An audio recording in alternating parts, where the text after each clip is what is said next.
The villa seemed enveloped in a cold mist in the early morning. Haley opened the window. The snow in the yard hadn't melted yet. A few reporters waited across the street. Their cameras reflected a cold gleam in the morning light, like wild animals quietly watching their prey. The atmosphere in the house grew increasingly tense, ever since the police investigation and the media siege. Everyone had become alert and sensitive. Linda had drawn all the curtains tightly in the morning, and the kitchen was so quiet that only the gurgling sound of the saucepan could be heard. At breakfast, Alexander remained silent, his movements mechanical. Haley looked at the bloodshot eyes, her heart aching, yet also filled with a hint of anger and grievance that was difficult to conceal. "Did you sleep last night?" She finally couldn't help asking. "I haven't slept." Alexander lowered his head and stirred his coffee, his voice hoarse. "I've been discussing countermeasures with the lawyer. Is there anything I can do?" "Don't do anything now." Alexander forced a smile. "Just keep yourself safe." Haley wanted to say something, but was blocked by his exhaustion. She understood that her own powerlessness was the real reason for suffocation. That morning, the police visited the house a second time. Searches, questioning, photographing, and recordings were conducted with a suffocating Girder. The female officer, once again holding up a photo of the missing waitress, repeatedly asked, "Are you really not having any further contact with her? Have you seen her diary or personal belongings?" "No." Haley lowered her head and tried to calm her breathing. "I really don't know." The investigation lasted nearly 3 hours. As the police were leaving, a young male officer whispered, "Be careful these days, you're a target of special attention now." After sending the police away, Alexander gathered everyone for a brief meeting in the living room. Everyone looked grim. "They're looking for evidence," Eric said in a low voice. "Richard is pushing the investigation forward through various means. From now on, the villa may be under 24/7 surveillance." "What does Richard want?"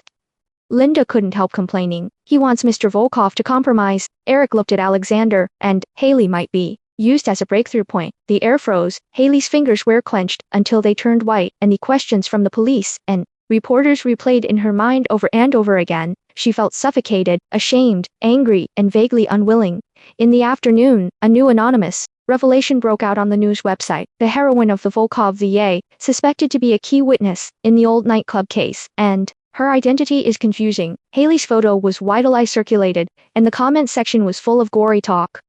"My colleague Rosie sent me a message. How are you? A lot of people at the company are talking about you. The boss suggested you not come to work for a while." The cafe chat room was also full of rumors about her. Could she have survived the nightclub incident?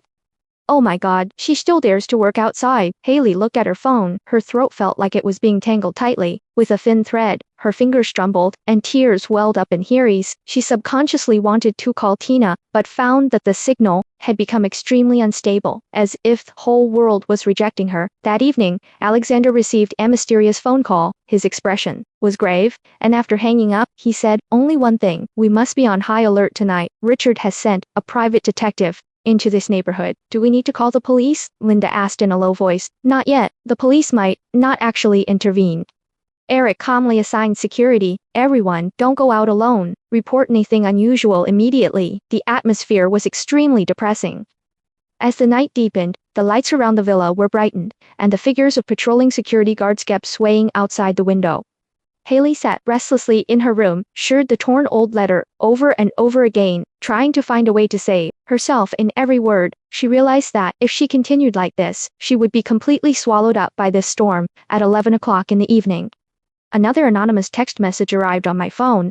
"If you don't take the initiative to stand up, you will soon lose everything." She collapsed, threw her phone on Thebes, and finally burst into tears. By the end of her tears, she felt that all the grievances, anger, and fear had turned into a ball of stubborn fire. "I can't hide anymore," she muttered hoarsely. "I have to take the initiative." She mustered up the courage to knock on Alexander's study door. Demon was drinking alone in his coat, his face gloomy. "I've had enough." Haley choked up ash, entered the room. "I'm not your victim, nor Emmy Onion's weakness. I can bear all the consequences, but I don't want to wait passively any longer. Let me participate. Let me face it with you." Alexander was stunned for a moment, then smiled wryly and pulled her into his arms. "I'm sorry. I always want to protect you, but I didn't expect you to be braver than me. We can find a way together." Haley wiped away her tears and said in a firm voice, "That old letter may be a breakthrough. Maybe we can fight back." Alexander finally nodded, a long-lost hope in his eyes. "Okay, let's go together."